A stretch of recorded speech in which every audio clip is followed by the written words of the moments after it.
네, 아모스 2장 6절부터 8절 말씀입니다. 북이스라엘 왕국의 죄에 대해서 기록하고 있습니다. 첫째로 이제 불의한 재판입니다. 아모스 2장 6절 여호와님께서 이와 같이 말씀하시되 이스라엘의 서너 가지 죄로 말미암아 내가 그 벌을 돌이키지 아니하리니 이는 그들이 은을 받고 의인을 팔며 신한 켤레를 받고 가난한 자를 팔며 힘없는 자의 머리를 티끌 먼지 속에 발로 밟고 연약한 자의 길을 굽게 하며. 자, 은을 받는다는 건 이제 돈을 받는다는 얘기예요.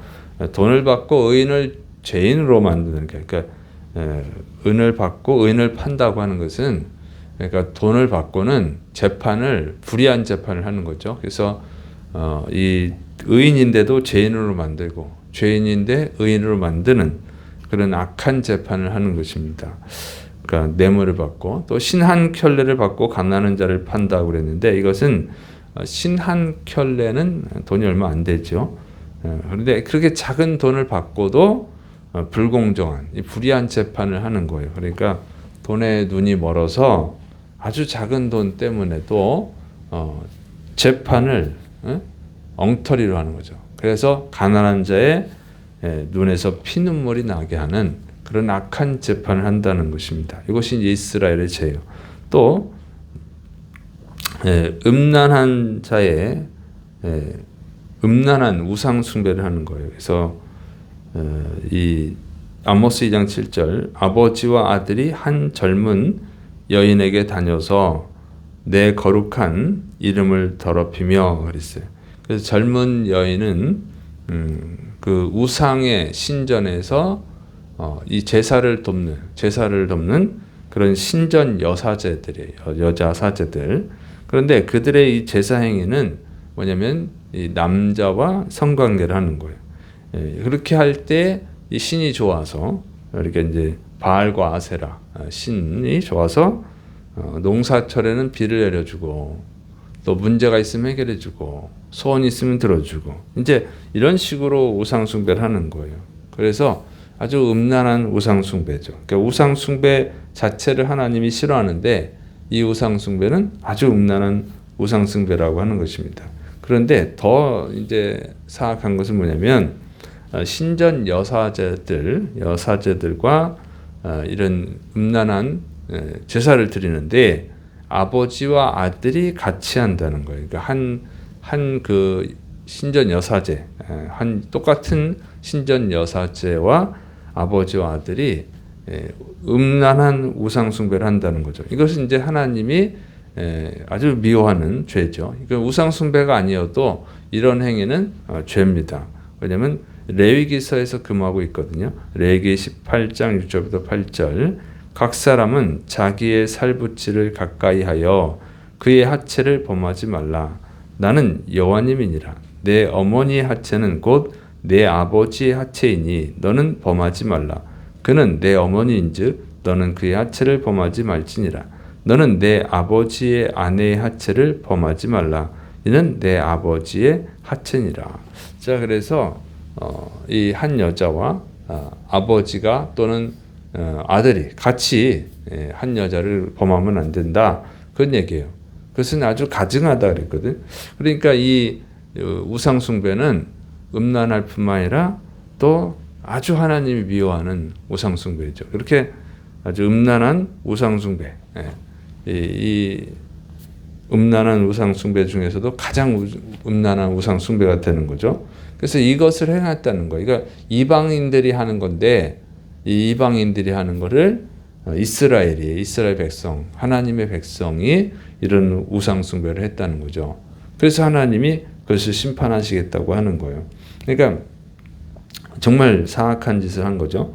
그다음에 또 가난한 백성들을 짓밟는 죄를 짓습니다. 아모스 2장 8절 모든 제단 옆에서 전당 잡은 옷 위에 누우며 그들의 신전에서 벌금으로 얻은 포도주를 마심이니라.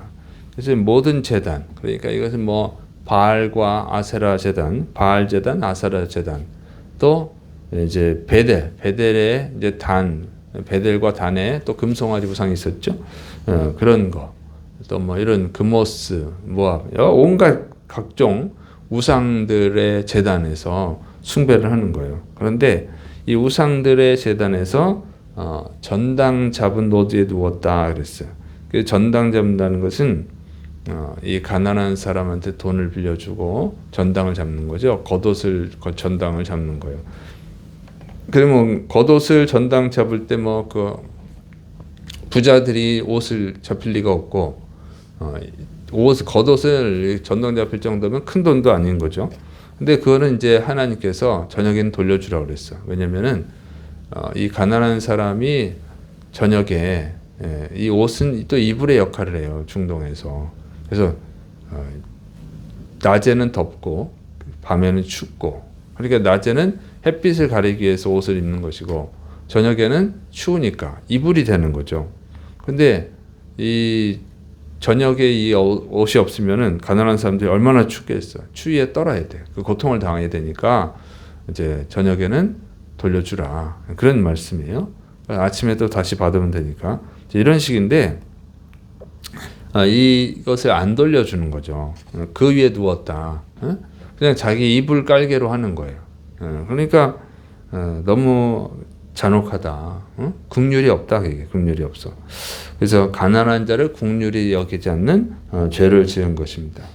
그리고 그들의 신전에서 벌금을 얻은 포도주를 마셨다. 그런데 이제 벌금, 그러니까 어떤 세금이 있으니까 세금 대신에 이제 뺏은 거지. 세금을 못 내면 뺏은 거예요. 뭐 그런 포도주. 아니면 또는 이 세금을 좀 비싸게 붙여가지고 이 세리장들이 했던 것처럼, 예를 들어서 뭐 세금이 10만 원이다 그러면 뭐 12만 원, 13만 원, 뭐 15만 원 이런 식으로 받았는 거예요.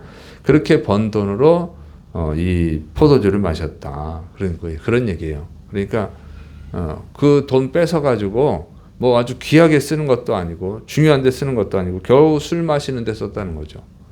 이게 이제 이스라엘의 또 귀족들의 죄인 거죠.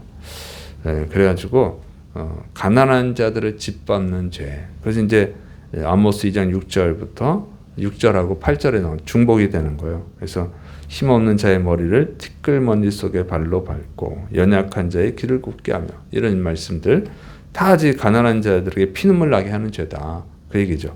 이런 죄를 이스라엘이 지었다는 거죠. 그래서 하나님이 심판하신다는 것입니다. 그런데 이걸 보면은 남유다 왕국과 북이스라엘 왕국 다 똑같이 죄를 지었어요. 율법을 어기는 죄를 지었어요. 그런데 차이가 있는 것은 뭐냐면 유다보다 이 북이스라엘, 북쪽에 있는 이스라엘이 더 심각한 죄를 지었음을 알 수 있죠. 아주 우상숭배 자체가 음란하게 여기는데 우상숭배도 아주 음란하게, 또 아버지와 아들이 한 여자와 같이 이런 성적 관계를 맺는 아주 음란한, 그게 또 우상숭배고, 이러니까 아주 음란한 우상숭배를 했음을 알 수가 있죠. 그리고 율법을 더 심각하게 어겼다 하는 거예요. 그래서 결국은 이제 남쪽에 있는 유다도 망하고 북쪽에 있는 이스라엘도 망하는데 다 멸망을 당해요. 북이스라엘은 BC 722년에 멸망을 당하고 남유다는 BC 586년에 멸망을 당합니다. 그러니까 하나님의 말씀을 어긴 죄로 다 멸망을 당하는 거예요. 그런데 이스라엘은 유다보다, 그러니까 136년 더 빨리 멸망을 당해요. 왜? 더 큰 죄를 졌으니까. 율법을 더 심각하게 어겼으니까 그런 거예요. 그래서 하나님의 백성이라면 당연히 율법, 그러니까 하나님의 말씀을 지켜야 된다고 하는 것입니다. 그런데 어떤 분들은 또 그렇게 얘기해요.